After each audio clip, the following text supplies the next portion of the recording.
I've got to start by, sorry.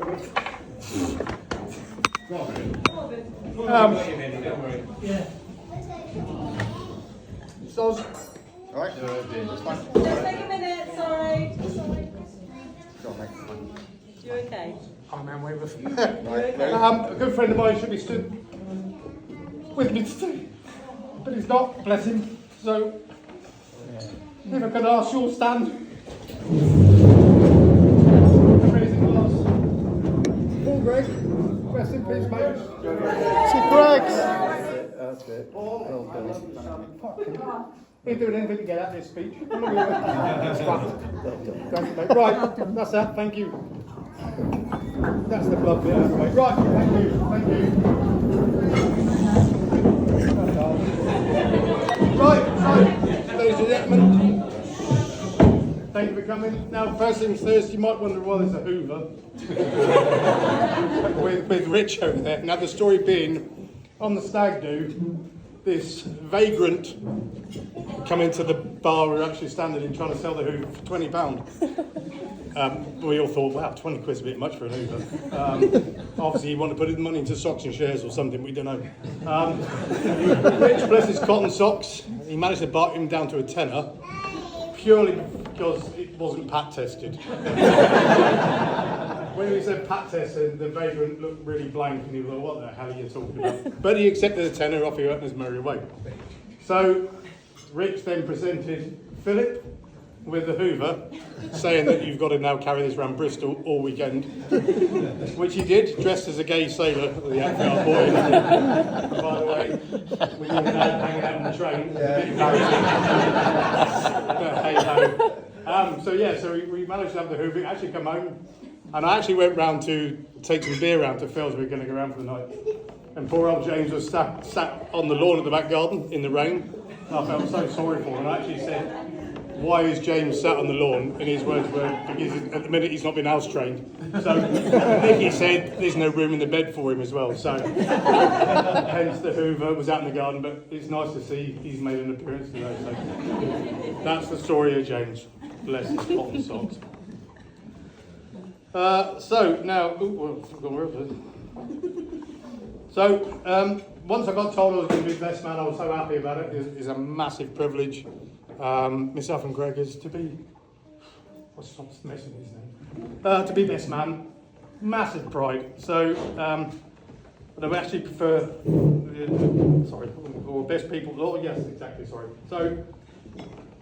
When we actually got told, the first thing we thought about, oh shit, we've got to do a best man speech now. And obviously, those who know me know I'm quite quiet and introverted.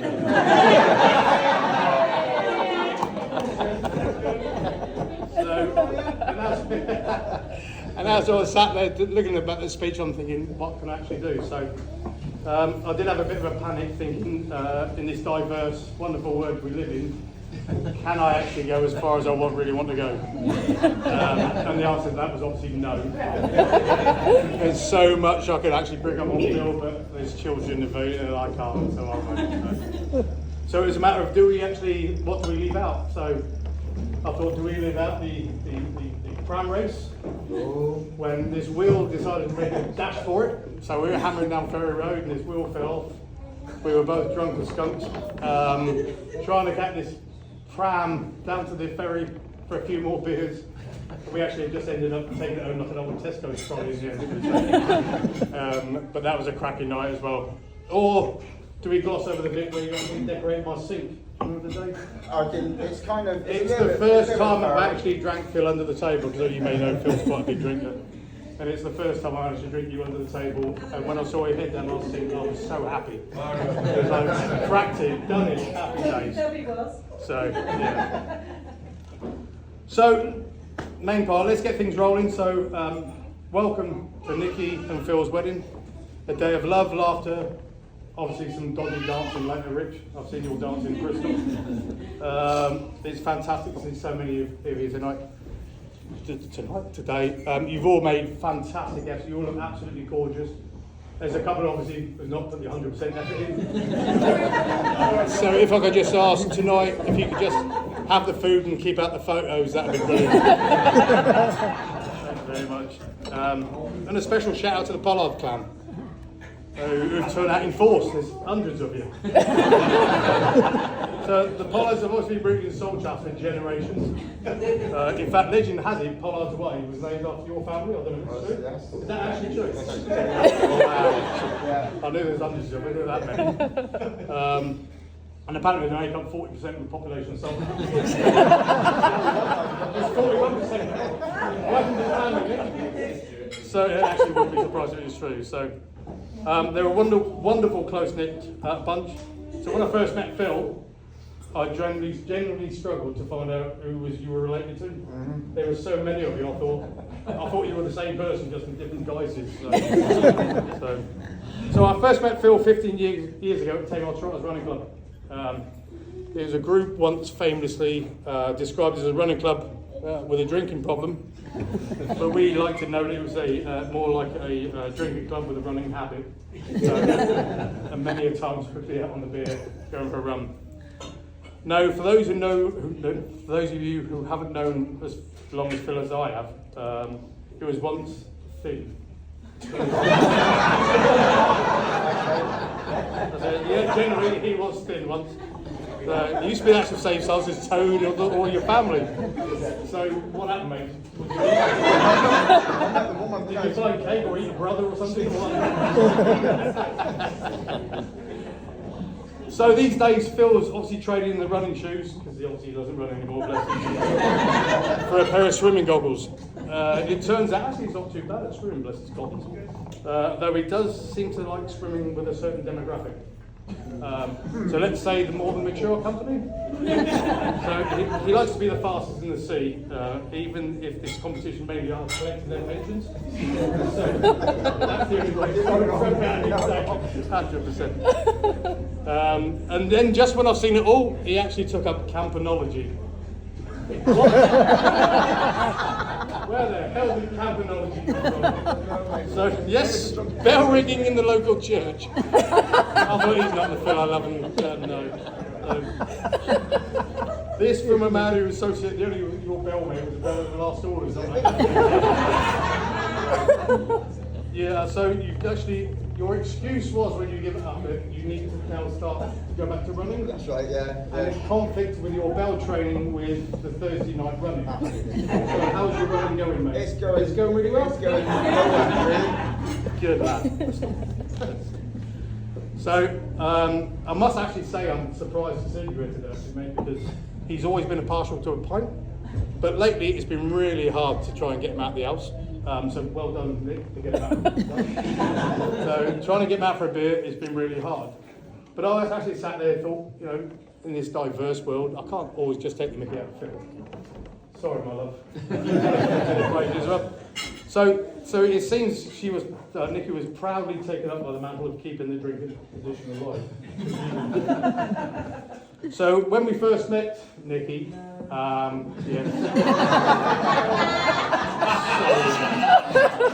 So when we first met Nikki, Phil actually said to us that she's not a very big drinker.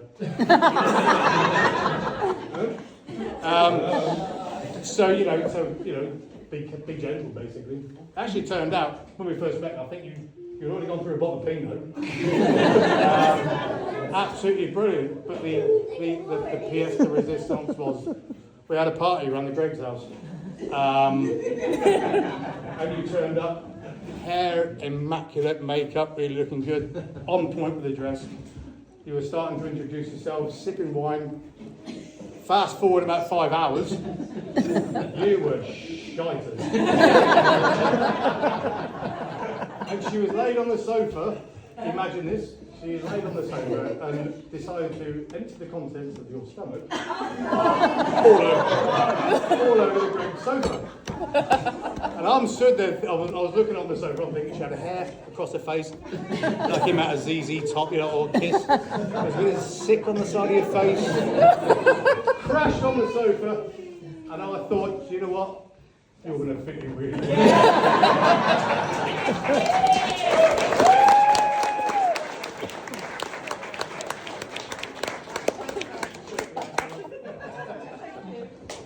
So another favourite story I've got is when we were at the Liverpool film.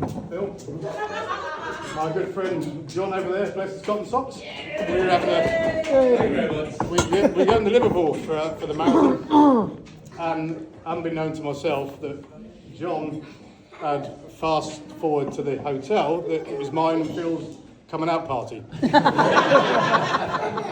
Now, for those who know me, I am 100% heterosexual. No, you're not. Oh, okay, mate. I know you, mate. We turned up at the hotel, and we had this lovely, the reception staff did a lovely presentation. Oh, welcome. And I'm thinking, I had no clue what. Phil had, well, in fact, you did have a clue about it. You knew. Yeah. You never told me. And we stood at the reception, they got a lovely response at the reception. Oh, welcome, congratulations. What are you congratulating me for? They said, oh, this is your room number. So me and Phil went up there, walked up there. And as I opened the door, my heart sank. There was rose petals going up to the bed. There was a bottle of champagne on the side. And there was a card signed by all the guys we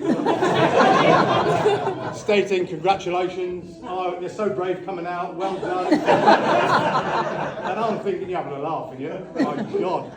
So my first thought was, there's no way I'm sleeping with him tonight. So I shot down to reception as quick as I could. And I saw the lady at reception. I said, look, there's been a mistake. I'm actually not gay. I'm not against gays, but I'm not gay. Can you change rooms for a twin? And she actually said, sorry, housekeeping's gone home. And there's no twin rooms left available. Oh, you're having a laugh, aren't you? And my first thought was, there's no way I'm waking up with him spooning me. 7 o'clock in the morning. But lucky enough, there was a guy, a friend of ours, who was there on his own. He had a twin room. So he said, look, if you're happy, I'll swap you. So I could have kissed him. Thank you very much. So I quickly we drank the champagne, mate, and did a swap. So I thought, happy days. So bless. So yeah. Carrying on for Phil's Avengers. Sorry, mate. We're talking about Bill Barrow now. You remember Bill Barrow? Yes, bless. Barrow. So apparently Phil, I wasn't at this run, but Phil went to Bill Barrow to do a marathon. We know Phil's was a bit of a ladies' man. And these two young ladies of the night, shall we say, Here we go. latched onto Phil. This one. Have you not?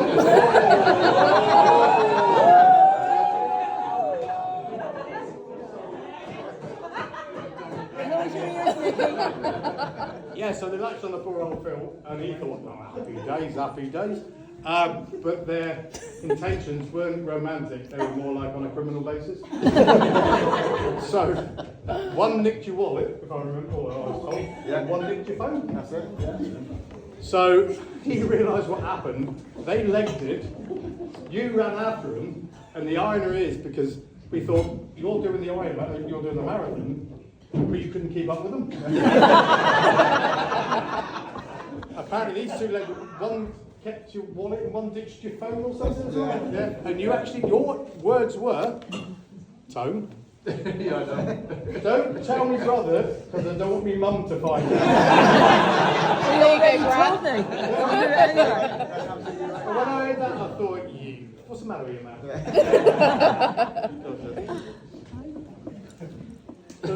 So, back to the nice things of Phil. Phil's obviously an incredible friend, he always has been. When I was first at the club, I was a rotund chap, shall we say. I started and Phil was the first person that came up to me in the club to say, welcome to the club, yada, yada, yada, and took me on. So. But he's been an incredible friend to both me and Paul. I know we're looking down the pot of things and absolutely taking the piss out of me now, no doubt. So let's go, sorry, I'm taking a mickey up. So we've trained together, we've partied together, we've laughed together, and made loads of memories. But I think, mate, your biggest achievement was Ironman Wales. We had this stupid notion that we could do an Ironman, the pair of us. And we said, right, we're going to do it. We both signed up, and we did all the training side of it, and we really worked hard to get there. Some of us trained harder than others, mate. But we actually made it to Tenby, and we were stood on the road if you envision it, there's like half a Tempe coming out, there's thousands of people, we stood on the road together, you do a parade down onto the beach, Welsh national anthem blaring in the background, and Phil looked at me like a rabbit in the headlight and said, "What the are we doing?"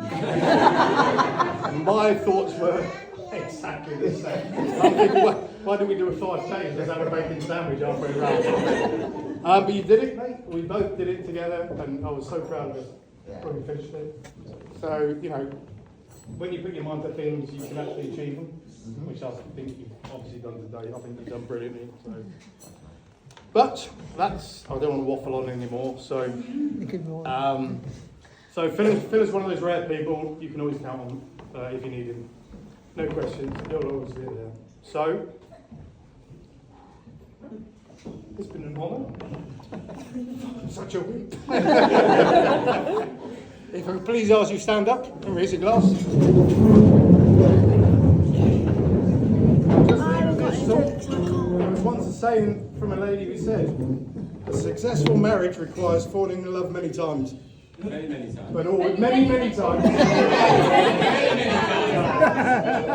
But always with the same lady. So raise a glass. For Nikki, to a lifetime of happiness and love. For Nikki! Woo! Thank you.